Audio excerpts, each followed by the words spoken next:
हमारे देश को आजादी मिले हुए कितने साल हो गए? अगर मैंने आपसे सवाल किया है तो आपका जवाब सीधा यह होगा कि देश को आजादी मिले हुए काफी साल हो गए। लेकिन अपने दिल पे हाथ रख के पूछना कि देश को आजादी मिले हुए काफी साल तो हो गए, लेकिन क्या आज हम आजाद हैं?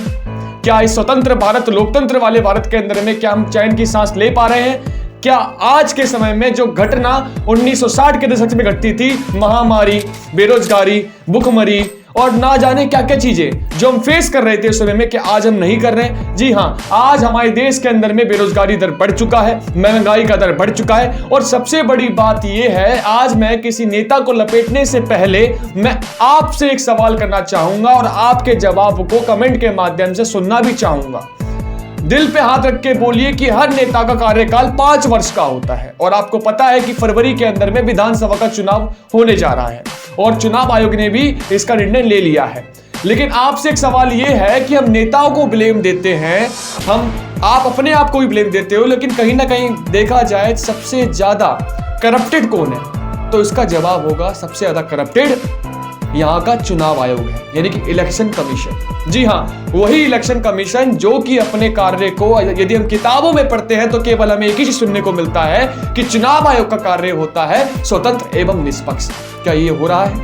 आज मैं अपनी आंखों देखी घटना आपको बता रहा हूं। एक अंदर से भाव होता है, प्रकट करने के लिए आगे जाऊं तो लोग मुझे पागल कहेंगे। आज एक विधायक आज लोगों को 2-2 हजार रुपए दे करके दारू दे के और चखना दे के, साड़ियां दे के लोगों का मन काफी बटोर रहा है और कह रहा है कि वोट हमको देना। बच्चों की कसम दे रहा है, वादे कर रहा है, झूठे जुमले जैसे कई किस्से सुना रहा है कि विकास करेंगे। और आपके क्षेत्र में भी अभी ना कहीं सड़क बनना शुरू हो गया होगा, जल निकासी की समस्या उसका होना ठीक हो गया होगा। क्यों? आपको 5 साल के अंतिम समय में याद आता है, यानी कि 4 साल 6 महीने कुंभकर्ण की तरह सोए रहो और 6 महीने इलेक्शन के रह गए हो तो उसी में आप काम करना शुरू कर दो। साथियों, आज मैं अगर आपसे दिल से बात करूं कि यदि आपके क्षेत्र में कोई विधायक वोट मांगने के लिए आता है, कोई निगम पार्षद वोट मांगने के लिए आता है, या कोई एमपी या सीएम तक कोई वोट मांगने के लिए आता है, तो आपका जवाब सीधा हाथ जोड़ के रहता है कि सर वोट हम आपको ही देंगे। लेकिन आपने कभी इसका मतलब समझा है? और कभी भी कोई भी नेता आपके क्षेत्र में आता है तो आप हाथ जोड़ के बोलते हैं कि सर इस बार का वोट आपकी तरफ से, और कहीं ना कहीं वो नेता आपको ठगता है, आपको पैसे देता है। और सबसे बड़ी बात तो यह है कि आज हम आजाद भारत के अंदर में स्वतंत्र की जो कहते हैं स्वतंत्र का सांस लेना वो भी मुश्किल हो चुका है हमारे लिए। दूसरी तरफ हमारे देश के अंदर में छात्र जिसके ऊपर देश की जिम्मेदारी होती है, आज कहीं ना कहीं सरकारी जॉब के लिए वैकेंसी फाइट करता है और उसके पेपर को लीक कर दिया जाता है। सबसे बड़ा सवाल। दूसरी बात, आज युवा बेरोजगार है। मानता हूं कि देश पूरे विश्व में सबसे बड़ी आबादी भारत की हो चुकी है तो बेरोजगारी भी देखने को मिलेगा।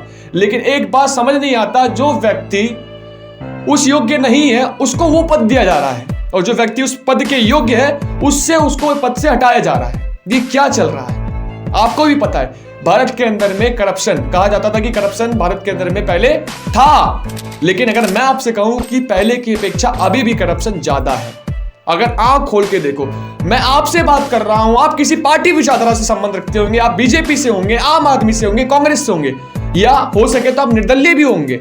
लेकिन आपसे एक सवाल कर रहा हूं दोस्तों कि वोट डालने जाना तो एक बार अपनी गली, अपने मोहल्ले, अपने क्षेत्र के विकास को नजर रख के जाना। अब सबसे बड़ा सवाल यह आता है कि हम वोट किसको डालें? सब तो गद्दार हैं। किसी ना किसी विधायक के ऊपर कोई ना कोई आपराधिक मामले दर्ज है, किसी ना किसी विधायक के अंदर किसी ना किसी निगम पार्षद के ऊपर कोई ना कोई केस दर्ज है, किसी ना किसी की बात अलग अलग है, तो हम वोट किसको डालें? साथियों, लोकतंत्र का मतलब ही होता है जनता का शासन, और जनता ही अगर रुक करके अपने फैसले को बेच करके और किसी और की बात सुन करके और किसी ना किसी रूप में जाकर के अगर अपने आप को ही बेच देगी तो वो लोकतंत्र नहीं होता, वो चाटू तंत्र होता है। और कहीं ना कहीं यही हो रहा है हमारे साथ। आज छोटे मोटे पार्टियों के जिला अध्यक्ष, उपाध्यक्ष या कोई भी बड़े बड़े छोटे मोटे अध्यक्ष, कार्यकर्ता आज अपने आप को 30 मार खान समझते हैं विधायक जी का सिर पे हाथ डालने से या कंधे पे हाथ डालने से। लेकिन शायद वो भूल रहे हैं कुछ समय की खुशी उनके बच्चों के लिए, अपने लिए तो कर रहे हैं। अरे किसी भी नेता द्वारा आपको कितने रुपए दिए जाएंगे? 2000, 5000, 50,000, 1 लाख, 2 लाख, कभी ना कभी तो खत्म होंगे ना।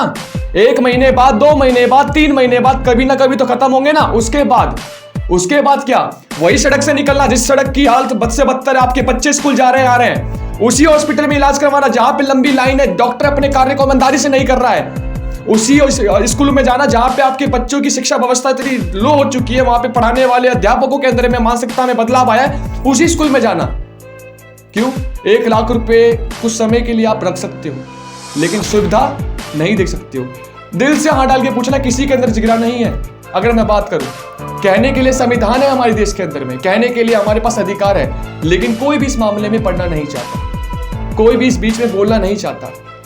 मैं आपसे सवाल कर रहा हूं, अगर आप भी शांत रहेंगे तो ये तो हमें लूटते रहेंगे। मैं हमेशा एक डायलॉग मारता हूं, आज भी मार रहा हूं, कि पहले राजा महाराजाओं के गुलाम रहे, मुगलों के गुलाम हुए, उसके बाद इन जनगद्दार नेताओं के गुलाम हैं। दोस्तों, एक के बोलने से क्रांति नहीं आता। आज सोशल मीडिया का जमाना है, अच्छी बातों को पहुंचाने में टाइम लगता है, लेकिन बेकार बातों को, अश्लील बातों को पहुंचाने में एक क्षण भी नहीं लगता। एक बार बातों को समझिए, वोट डालने से पहले चीजें देखिए, अपने बच्चों के ऊपर देखिए, उनकी तस्वीरें देखिए।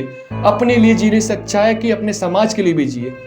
मैं ये नहीं कहता कि बंदूक लेकर के आप देशभक्ति प्रकट कीजिए, मैं ये कहता हूं जो सच है उसको देख करके और समाज को समझा के अपनी देशभक्ति प्रकट कीजिए। मेरी बात बुरी लगे हो तो दिल से क्षमा प्रार्थी हूं उसका, और वीडियो अच्छी लगे तो वीडियो को शेयर कीजिए। मैं आपसे ये नहीं कह रहा कि लाइक करो, मैं आपसे ये नहीं कह रहा कमेंट करो, मैं आपसे बस इतना कह रहा हूं कि शेयर करो, ताकि हमारे देश के अंदर में जो वोटर्स हैं उनका दिमाग खुले। और आप वोट डालने से पहले, किसी पार्टी विशेष के होने से पहले, एक बार जाइए और अपने क्षेत्र के विकास को देखिए, तभी वोट डालिए, वरना सीधा नोटा का बटन दबा के आइए।